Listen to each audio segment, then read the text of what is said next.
Good evening, boys and girls. It's Miss Dixon here. I am so excited to be able to spend some time with you this week.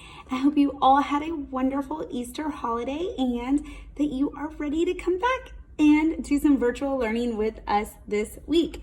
Okay, let's jump in and get started. So this week for your writing assignment, we are going to be talking about figurative language.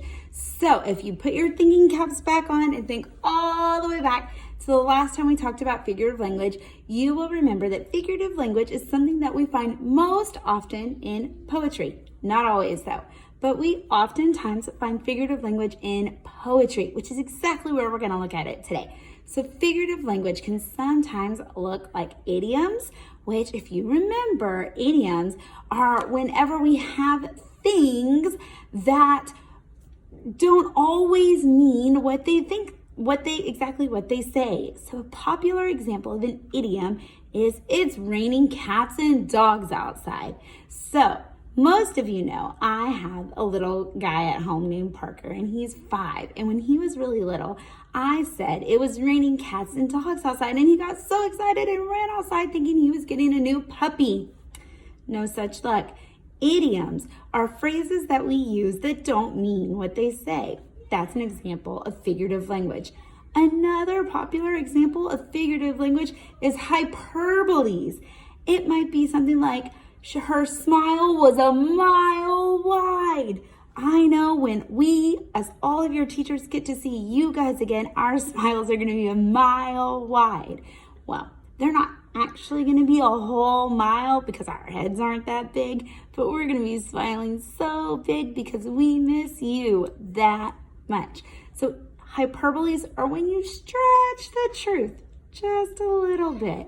And so that's a hyperbole. But today, for our writing focus, we're going to be listening to some poems, and we're going to be listening for similes. Do you remember what similes are? Take a second and just start to think, what are similes? I'm going to give you just a minute to think about it. Do you remember? Okay, if you don't, that's okay. It's been a long time. Similes, so normally Miss Dixon draws these beautiful pictures. So I took the advantage of having a printer at home and showed you this. Similes are when two things are compared using like or as. That might be backwards. Not quite sure. So maybe you have somebody who is as stubborn as a mule. That means they're really stubborn. They don't always listen, and they're kind of hard-headed too. Or maybe you're as happy as a hippo. So you hear the word as in the simile, as happy as a hippo. Or they're slow like a turtle. Those are all examples of similes. So today, boys and girls, I am going to read you 2 poems, and I want you to listen for similes. Now, here's the tricky part. Don't just listen for any time you hear the word like or as. You have to listen for if the word like or as is comparing two things. If they're comparing it, like if they are as stubborn as a mule. So they're saying the person is stubborn like a mule or a donkey. Or they're slow like a turtle. So that person is slow like a turtle. Or they're fast like a hare. So again, we're looking for if they're comparing two things.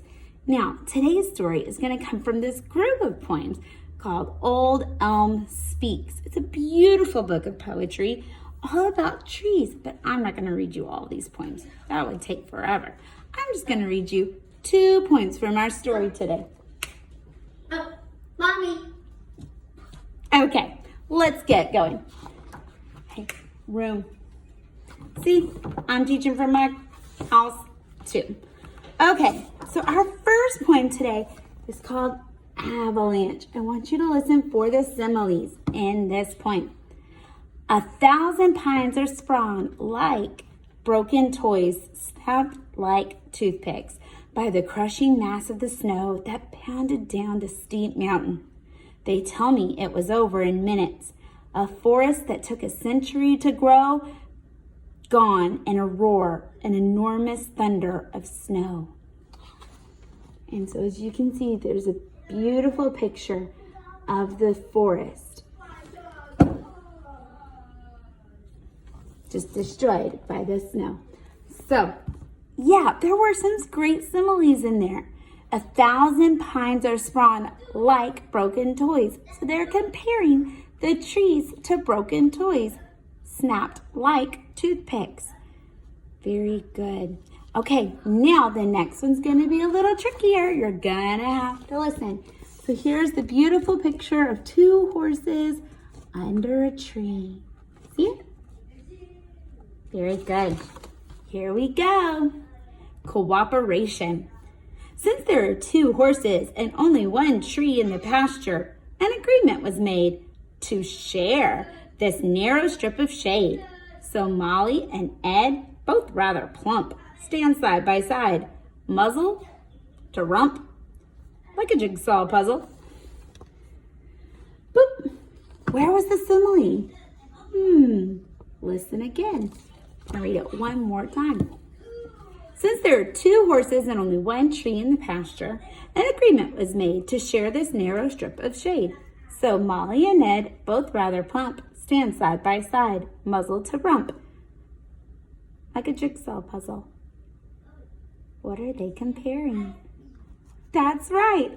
They're comparing the 2 horses to a jigsaw puzzle because they wedged their way in together to fit under the shade of the tree so they didn't get too hot in the sun. Very good, guys. You remember exactly what similes are in figurative language. Kiss your brain. That's awesome. So today, for writing this week, what we need you to do is come up with a simile. Just compare 2 things. Maybe you can write a simile that has to do with you, something you're great at. Maybe you're fast like a rabbit, or any other simile that you can think of. So I want you to write a simile and send it to your teacher. Maybe you can be an extra great achiever and put it in a paragraph and send it to your teacher via Class Dojo or email or Remind or whatever application your teacher uses. And I bet if you put in a little extra work, there might be something in it for you. So dig deep, use that grit, and show us what you remember about similes. Super proud of you guys. We miss you so much. Keep washing those hands and listening to your parents and doing your lessons. We miss you. We can't wait to see you again. All right, bye guys.